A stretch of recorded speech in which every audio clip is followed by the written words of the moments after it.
आप सभी का हमारे चैनल पे स्वागत है। आज हम हल करने वाले हैं, एमसीक्यू लगाने वाले हैं धुलाई वाली कहानी का। यूजीसी नेट के सिलेबस में यह कहानी लगी हुई है, तो चलिए बिना समय को बर्बाद किए हम लोग शुरू करते हैं एमसीक्यू। इसमें आपको जितना भी पढ़ाया जाएगा उसमें से कहानी में से कोई भी एक भी टॉपिक छूटा नहीं है। हालांकि बीच बीच की पंक्तियाँ जो आती हैं क्रमशः लगाने के लिए, अगर ये एमसीक्यू आप लगाए रहोगे तो आपको उसमें भी मदद मिलेगी, पर प्लीज़ एक बार कहानी को जरूर रीड कर लेना है। चलिए शुरू करते हैं। धुलाई वाली कहानी का प्रकाशन वर्ष क्या है? धुलाई वाली कहानी का प्रकाशन वर्ष क्या है?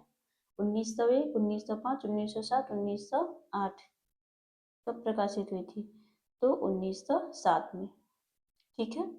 अब है धुलाई वाली कहानी किस पत्रिका में प्रकाशित हुई थी? सरस्वती, इंदु, जमाना और चांद किस पत्रिका में प्रकाशित हुई थी?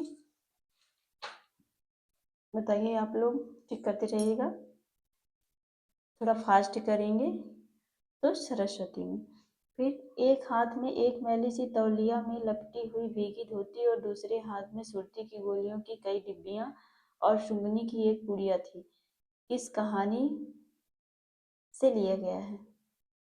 इस कहानी से लिया गया है एक टोकरी भर मिट्टी, धुलाई वाली, चंद्रदेव से मेरी वाली, सिक्का बदल गया। तो हम लोग किस कहानी के एमसीक्यू सॉल्व कर रहे हैं? धुलाई वाली। ठीक है, ऑप्शन नंबर बी। धुलाई वाली कहानी में सीता की उम्र कितने वर्ष थी? 10 वर्ष। ठीक है, नेक्स्ट करेंगे हम लोग।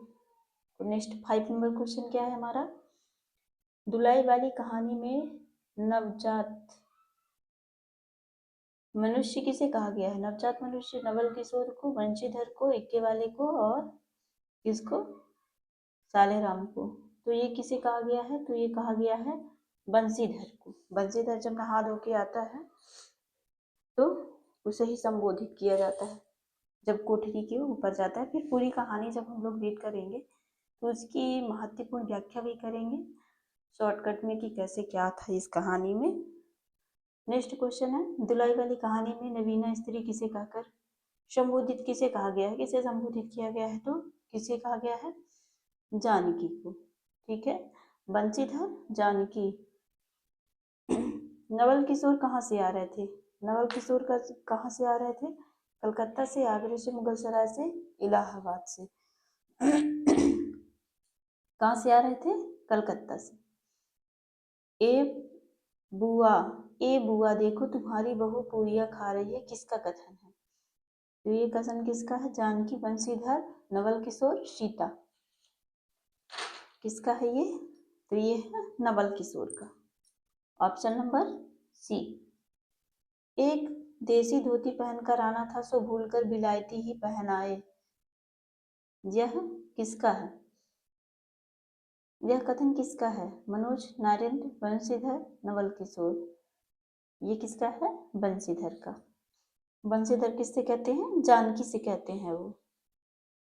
एक बिलायती धोती पहन के आना था सो इसी को पहन करके हम लोग आ गए। किसका हो जाएगा? बंशीधर। ठीक है, नेक्स्ट। बंशीधर को पेटराम की शिकायत कहाँ शुरू हुई थी? बंशीधर जो थे उनको भूख कहाँ लगी थी? वो कब पेटराम की शिकायत उनको कहाँ हुई थी? तो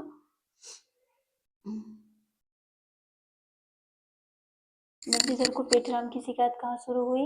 इलाहाबाद, बनारस, मुगल सराय, मिर्जापुर। कहाँ पे होती है बताइए? तो ये होती है मिर्जापुर। बंशीधर ने ताजी पूड़ियां और मिठाइयाँ किससे खरीद करके खाई थी? पान वाले से, इक्के वाले से, खोचे वाले से, चूरन वाले से। तो किससे खाई थी उसने? खाई थी किससे? वो खोचे वाले से। Option number C. धुलाई वाली कहानी में कितनी घंटी बजी? 1 2 करके 4, 1 2 करके 3, 1 2 करके 5, इनमें से कोई नहीं। बताइए।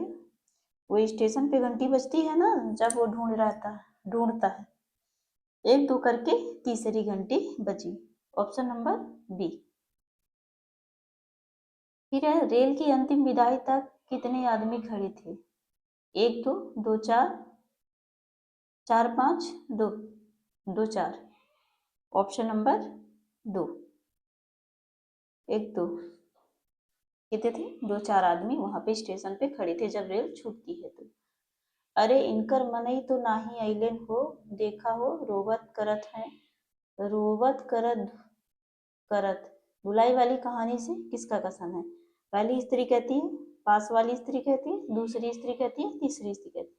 ये पास वाली स्त्री जो बैठी रहती है नवल की बहू के पास, वही कहती है। ठीक है।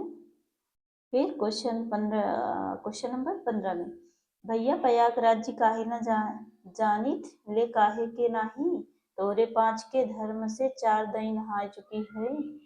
ऐसा हो सोमबरी और गहन का दाका लगा रहा तब तोहरे काशी जी नहाए गए रहे। धुलाई वाली कहानी में किसका कथन है? चौथी स्त्री का है, तीसरी स्त्री, दूसरी स्त्री, पहली स्त्री।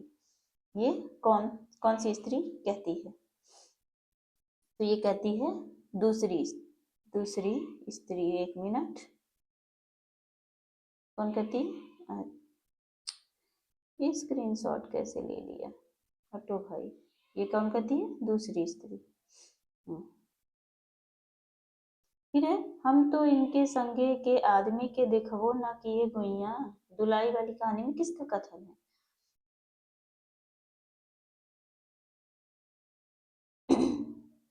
कौन कहता है? स्त्री 1, स्त्री 2, स्त्री 4, स्त्री 5। तो स्त्री 4, चौथी स्त्री कहती है। हम देखे रहली हो मजे के टोपी देहले रहले रह लहरे हो। गाना धुलाई वाली कहानी में किसका कथन है? ये तीसरी स्त्री कहती है। ये कौन सी स्त्री कहती है? स्त्री तीसरी स्त्री। ठीक है।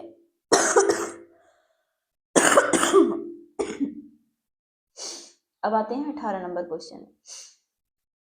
तो का बाबूजी कुछ हमरो साजा, धुलाई वाली कहानी में किसने कहा था? ये लाइन जो है किसने कहा था? तो स्त्री 1 नवल किशोर बंशीधर लाठी वाला जो आदमी था उसी ने कहा था। Option number 4। आज कैसी बुरी साइत में घर से निकले कि एक के बाद दूसरी आफत चली आ रही, किसका कथन है? तो ये कथन किसका है? बंशीधर। ठीक है। अब नेक्स्ट है, दोनों में से गहरी मित्रता होने दोनों एक जान दो काबिल थे। इस पंक्ति में दोनों शब्द किसके लिए प्रयोग में लाया गया है?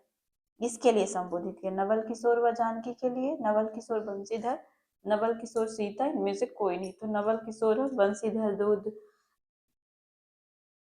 दोनों एक जान दो काबिल थे। ठीक है। इस तरह से 20 क्वेश्चन हमने इसके PYQ पे बनाए हुए थे, जो हमने इसको क्या किया, रीड कर लिया है।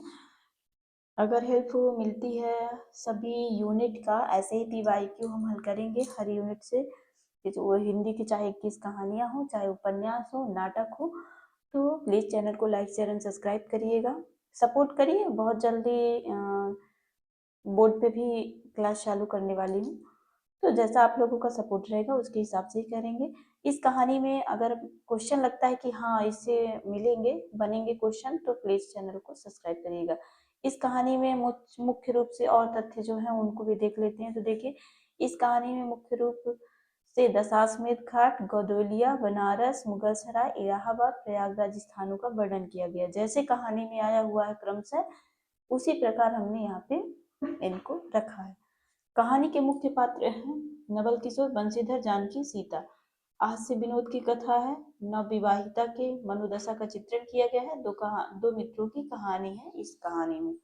ठीक, इस तरह से हमारी कहानी समाप्त होती है। पूरी कहानी पढ़ने के लिए चैनल को लाइक शेयर सब्सक्राइब करिएगा, और लाइन बाय लाइन कहानी भी पढ़ेंगे। इसके पहले आप MCQ लगाइएगा, देखिए आपके कितने मार्क्स आते हैं। ठीक है। Thank you for watching.